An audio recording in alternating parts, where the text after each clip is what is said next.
Hello everyone! Today, we're talking about the upcoming Samsung Galaxy S25 Ultra and what changes to expect. It's set to launch on January 22, 2025, and brings a mix of updates and refinements. While it doesn't introduce any radical changes, it improves on key aspects to make it a competitive flagship. Starting with performance, the S25 Ultra transitions to the Snapdragon 8 Gen Elite processor, moving away from last year's Exynos chip. This upgrade promises a significant increase in efficiency, with a reported 40% improvement in CPU efficiency and a 42% enhancement in GPU performance. RAM is also set to jump to 16 GB, which will be especially beneficial for handling heavy tasks like gaming, video editing, and the increasingly prominent AI-based applications.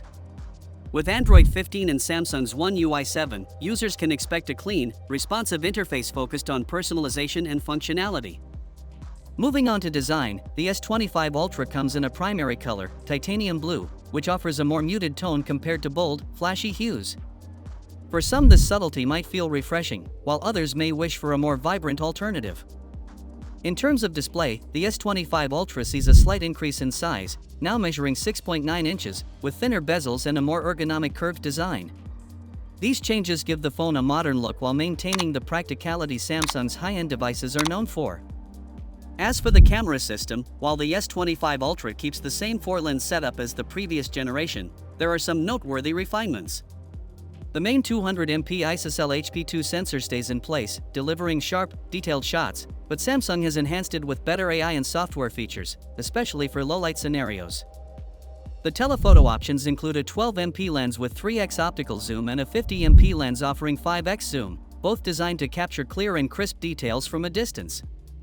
Meanwhile, the ultra-wide sensor sees a modest upgrade with the new 50MP ISOCELL, ensuring better clarity in wide-angle shots. There were also rumors surrounding groundbreaking camera tech, like the ALOP feature, but it appears it may debut in a different variant, possibly the S25 Slim.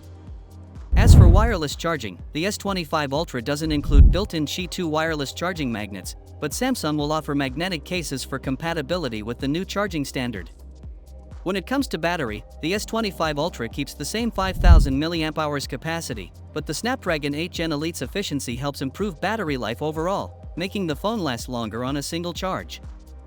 Another key focus is AI. The phone is expected to integrate advanced generative AI features across apps and Bixby, making interactions smoother and more intuitive. As for pricing, the S25 Ultra is likely to be more expensive than last year's Galaxy S24 Ultra, which launched at $1,299.